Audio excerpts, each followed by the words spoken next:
जय गुरु जी, शुक्राना गुरु जी। ओम नमः शिवाय। शिव जी सदा सहाय। ओम नमः शिवाय। गुरु जी सदा सहाय। संगत जी, गुरु जी का अनंतम अनंतम शुक्राना, लख लख बार शुक्राना, अर्चिदा शुक्राना, सादा शुक्राना।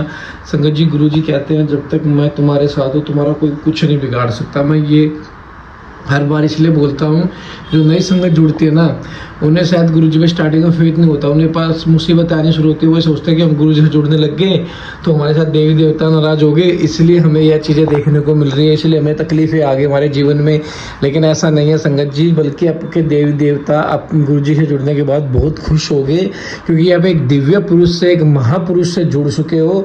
और जो आपके साथ साथ आपके जो पूर्वज हैं, आपके जो पूर्वज जो आपके पितर हैं, उनको भी मुक्ति प्रदान करेंगे संगत जी। धीरे धीरे धीरे आपके जो अगर तकलीफें आनी शुरू होगी, समझ लो आपके कष्ट शुरू हो चुके हैं कटने, और गुरुजी ने आपको अपनी मुट्ठी भर संगत में से एक मान लिया है, और गुरुजी ने आपको विश्वास किया, तो आपको भी गुरुजी पर विश्वास करना होगा। गुरुजी का दर छोड़कर किसी और दर पे नहीं जाना होगा।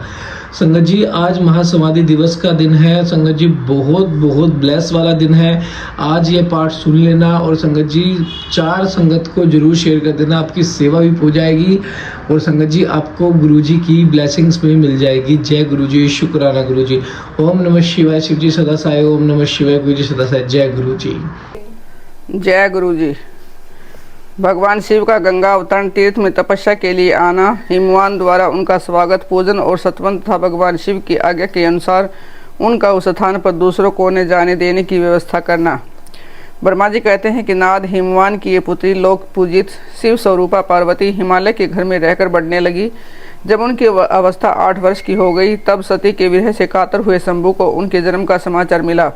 नारद उस अद्भुत बालिका पार्वती को हृदय में रखकर वे मन ही मन बड़े आनंद का अनुभव करने लगे। इसी बीच में लौकिक गति का आश्रय ले शंभु ने अपने मन को एकाग्र करने के लिए तप करने का विचार किया। नंदी आदि कुछ शांत पार्षदों को साथ ले वे हिमालय के उत्तम शिखर पर गंगा अवतार नामक तीर्थ में चले आए, जहाँ पूर्व काल में ब्रह्मधाम से च्युत होकर समस्त पाप राशि का विनाश करने के लिए चली हुई परम पावनी गंगा पहल भूतल पर अवतीर्ण हुई थी। जितेंद्रिय रहन हर ने वही रहकर तपस्या आरंभ की। वे आलसा रहित हो चेतन ज्ञान स्वरूप नित्य ज्योतिर्मय निरामय जगन्मय चिदानंद स्वरूप द्वैतहीन तथा आश्रय रहित अपने आत्मभूत परमात्मा का एकाग्र भाव से चिंतन करने लगे। भगवान हर के ध्यान प्रायण होने पर नंदी भृंगी आदि कुछ अन्य पार्षद गण भी ध्यान में तत्पर हो गए। उस समय कुछ ही प्रथम गण तब परमात्मा शंभु की सेवा करते थे। वे सब के सब मौन रहते और एक शब्द भी नहीं बोलते थे। कुछ द्वारपाल थे। इसी समय गिरिराज हिमवान उस औषधि बहुल शिखर पर भगवान शंकर का शुभागमन सुनकर उनके प्रति आदर की भावना से वहां आए। वहां आकर सेवकों सहित गिरिराज ने भगवान रुद्र को प्रणाम किया, उनकी पूजा की और अत्यंत प्रसन्न हो हाथ जोड़कर उनका सुंदर सत्वन किया। फिर हिमालय ने कहा कि प्रभु, मेरे सौभाग्य का उदय हुआ है, जो आप यहाँ पधारे हैं। आपने मुझे सनात कर दिया है। क्यों न हो, महात्माओं ने यह ठीक ही वर्णन किया है कि आप दीनवत्सल हैं। आज मेरा जन्म सफल हो गया है, आज मेरा जीवन सफल हो गया है, आज सब कुछ सफल हो गया है, क्योंकि आपने यहाँ पदार्पण करने का कष्ट उठाया है। महेश्वर, आप मुझे अपना दास समझकर शांत भाव से मुझे सेवा के लिए आज्ञा दीजिए। मैं बड़ी प्रसन्नता से अनन्यचित होकर आपकी सेवा करूँगा। ब्रह्मा जी कहते हैं कि नाद गिरिराज का यह वचन सुनकर महेश्वर ने किंचित आंखें खोली और सेवकों सहित हिमवान को देखा। सेवकों सहित गिरिराज को उपस्थित देखकर ध्यान योग में स्थित हुए जगदीश्वर वृषभध्वज ने मुस्कुराते हुए कहा कि महेश्वर बोले, शैलराज, मैं तुम्हारी शिखर पर एकांत में तपस्या करने के लिए आया हूँ। तुम ऐसा प्रबंध करो जिससे कोई भी मेरे निकट न आ सके। तुम महात्मा हो, तपस्या के धाम हो तथा मुनियों, देवताओं, राक्षसों और अन्य महात्माओं को भी सदा आश्रय देने वाले हो। द्विज आदि का तुम्हारे ऊपर सदा ही निवास रहता है। तुम गंगा से अभिषिक्त होकर सदा के लिए पवित्र हो गए हो। दूसरों का उपकार करने वाले तथा संपूर्ण पर्वतों के सामर्थ्यशाली राजा हो। गिरिराज, मैं यहाँ गंगा अवतरण स्थल में तुम्हारे आश्रित होकर आत्म संयम पूर्वक बड़ी प्रसन्नता के साथ तपस्या करूँगा। शैलराज गिरिश्रेष्ठ, जिस साधन से मेरी तपस्या बिना किसी विघ्न बाधा के चालू रह सके, उसे इस समय प्रयत्न पूर्वक करो। पर्वत परवर मेरी यही सबसे बड़ी सेवा है। तुम अपने घर जाओ और मैंने जो कुछ कहा है उसका उत्तम प्रीति से यत्नपूर्वक प्रबंध करो। ब्रह्मा जी कहते हैं कि नारद ऐसा कहकर सृष्टि करता जगदीश्वर भगवान शंभु चुप हो गए। उस समय गिरिराज ने शंभु से प्रेम पूर्वक यह बात कही, जगन्नाथ परमेश्वर, आज मैंने अपने प्रदेश में स्थित हुए आपका स्वागत पूर्वक पूजन किया है, यही मेरे लिए महान सौभाग्य की बात है। अब आपसे और क्या प्रार्थना करूं महेश्वर। कितने ही देवता बड़े बड़े यत्न का आश्रय ले महान तप करके भी आपको नहीं पाते, वे ही आप यहाँ स्वयं उपस्थित हो गए हैं। मुझसे बढ़कर श्रेष्ठ सौभाग्यशाली और पुण्यात्मा दूसरा कोई नहीं है, क्योंकि आप मेरे पृष्ठभाग पर तपस्या के लिए उपस्थित हुए हैं। परमेश्वर, आज मैं अपने को देवराज इंद्र से भी अधिक भाग्यवान मानता हूँ, क्योंकि सेवकों सहित आपने यहाँ आकर मुझे अनुग्रह का भागी बना दिया। देवेश आप स्वतंत्र हैं, यहाँ बिना किसी विघ्न बाधा के उत्तम तपस्या कीजिए। प्रभु, मैं आपका दास हूँ, अतः सदा आपकी आज्ञा के अनुसार सेवा करूँगा। ब्रह्मा जी कहते हैं कि नारद ऐसा कहकर गिरिराज हिमालय तुरंत अपने घर को लौट आए। उन्होंने अपनी प्रिय मैना को बड़े आदर से यहाँ सर्ववर्तन कह सुनाया। तत्पश्चात शैलराज ने साथ रह जाने वाले परिजनों तथा समस्त सेवकों को बुलाकर उन्हें ठीक ठीक समझाया। हिमालय बोले, आज से कोई भी गंगावतरण नाम स्थान में जो मेरे पृष्ठभाग में है उनकी आज्ञा मान करने जाए। यह मैं सच्ची बात कहता हूँ कि यदि कोई वहाँ जाएगा तो महादुष्ट को मैं विशेष दंड दूंगा। मुनि, इस प्रकार अपने समस्त गणों को शीघ्र ही नियंत्रित करके हिमवान ने विघ्न निवारण के लिए जो सुंदर प्रयत्न किया है वह तुम्हें बताता हूँ, सुनो। हिमवान का पार्वती को शिव की सेवा में रखने के लिए उनसे आज्ञा मांगना और शिव का कारण बताते हुए उस प्रस्ताव को अस्वीकार कर देना।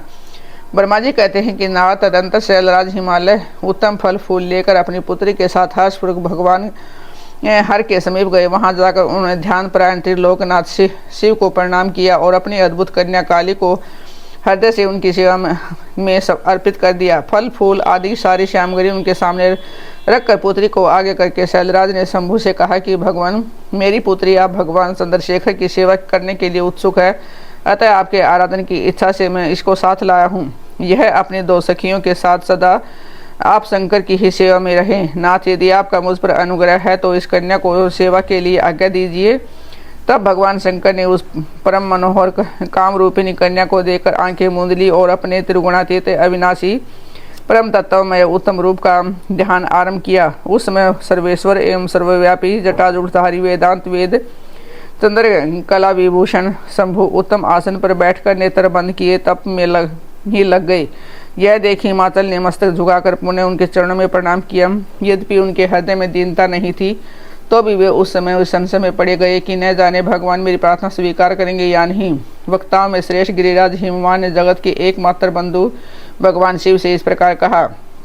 हिमालय बोले, देव देव महादेव करुणा सागर शंकर विभो, मैं आपकी शरण में आया हूँ, आंखें खोलकर मेरी ओर देखिए। शिव सर्व महेशान जगत को आनंद प्रदान करने वाले प्रभु महादेव, आप संपूर्ण आपत्तियों का निवारण करने वाले हैं, मैं आपको प्रणाम करता हूँ। स्वामीन प्रभु, मैं अपनी इस पुत्री के साथ प्रतिदिन आपका दर्शन करने के लिए आऊँगा, इसके लिए आदेश दीजिए। उनकी यह बात सुनकर देव देव महेश्वर ने आंखें खोलकर ध्यान छोड़ दिया और कुछ सोच विचार कर कहा। महेश्वर बोले, गिरिराज, तुम अपनी इस कुमारी कन्या को घर में रखकर ही नित्य मेरे दर्शन को आ सकते हो, अन्यथा मेरा दर्शन नहीं हो सकता। महेश्वर की ऐसी बात सुनकर शिवा के पिता हिमवान मस्तक झुकाकर उन भगवान शिव से बोले, प्रभु, यह तो बताइए कि किस कारण से मैं इस कन्या के साथ है आपके दर्शन के लिए नहीं आ सकता। क्या यह आपकी सेवा के योग्य नहीं है? फिर इसे नहीं लाने का क्या कारण है, यह मेरी समझ में नहीं आता। यह सुनकर भगवान विश्वध्वज शंभु हंसने लगे और विशेषतः दुष्ट योगियों को लोकाचार का दर्शन कराते हुए वे हिमालय से बोले, शैलराज, यह तुम्हारी सुंदर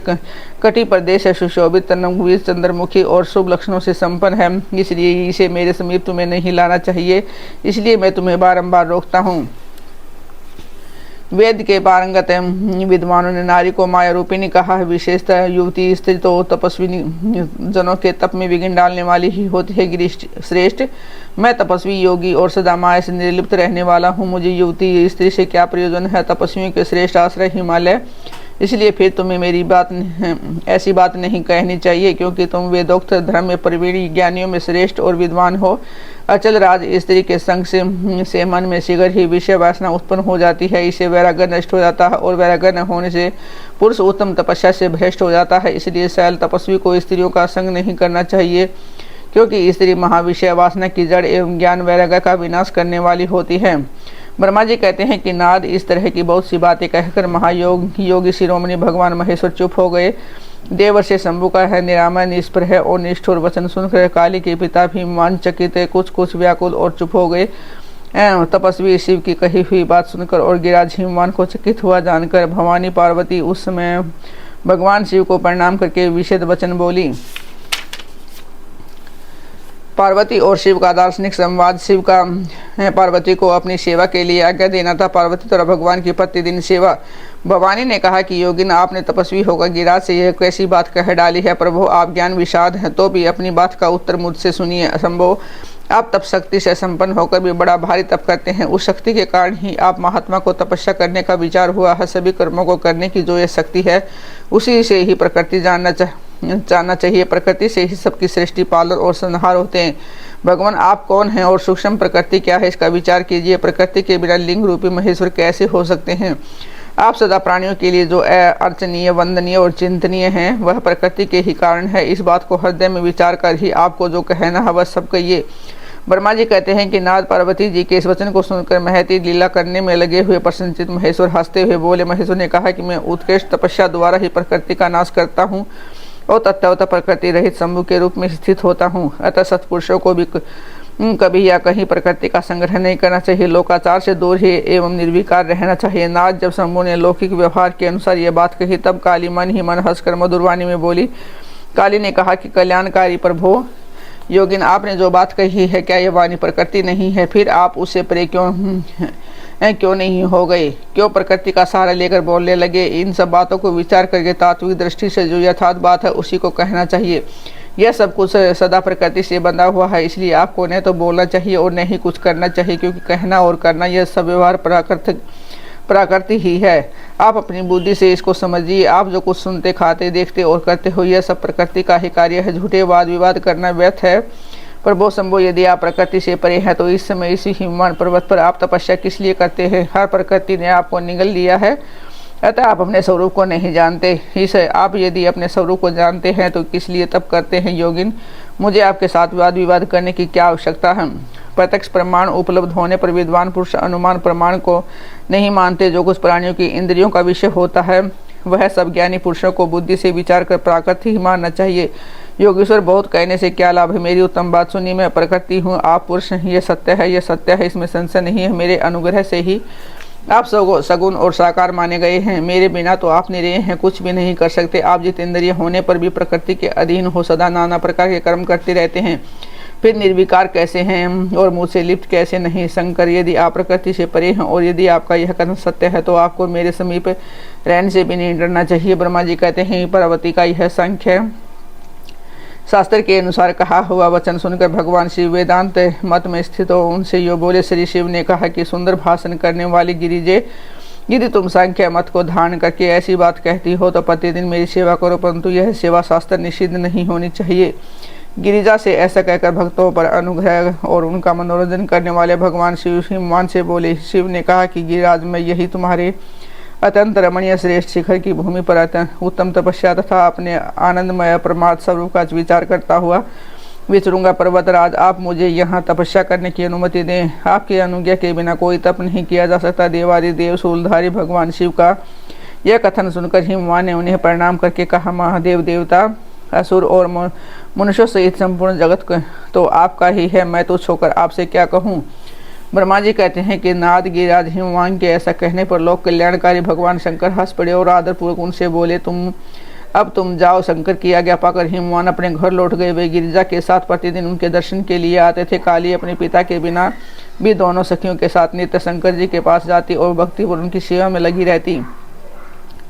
नंदीश्वर आदि कोई भी गण उन्हें नहीं रोकता था। तात महेश्वर के आदेश से ही ऐसा होता था। प्रत्येक गण पवित्रता पूर्वक रहकर उनकी आज्ञा का पालन करता था। जो विचार करने से परस्पर अभिन्न सिद्ध होते हैं, उन्हें शिवा और शिव ने आज सांख्य और वेदांत मत से स्थित हो कल्याणदायक संवाद किया।